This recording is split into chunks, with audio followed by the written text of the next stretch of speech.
Hello and welcome to Callum Connect Micro Podcast.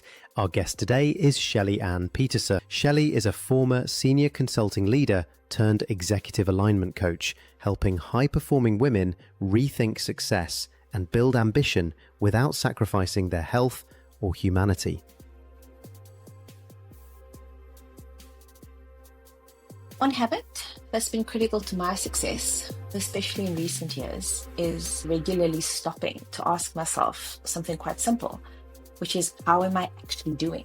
Not how I look on paper, not how productive I've been, but how my body, my energy, and my mindset are coping with everything that's going on around me.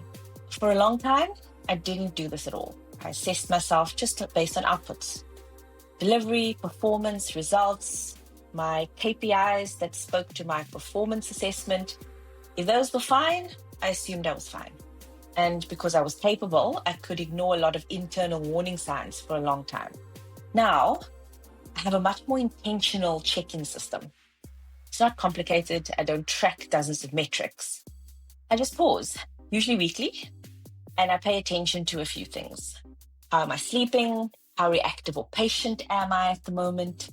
Do I feel calm in my body or constantly tense? Am I looking forward to things or am I just pushing through things? Now, those answers tell me far more about my capacity and where I'm at than my to-do list ever could. And what's important is that I treat those signals as data, not as drama. So if something feels off, I don't immediately try to fix it or to judge it. I just get curious about it. What's driving it? What's asking for adjustment? Where am I overcommitted or being over-responsible? Now, that habit has fundamentally changed how I make decisions. So I catch misalignment earlier, I course correct before I'm exhausted, and I'm less reactive and more deliberate in how I lead, in how I work, in how I relate to people. And that biggest shift has been moving from external validation to internal feedback. Success used to mean pushing through regardless, aligning to other people's definition of success and to other people's definition of KPIs and what's expected from me. Now, it means staying ambitious against my own definitions of success while I stay regulated, clear, and present. Now, it sounds simple, but it's actually surprisingly rare.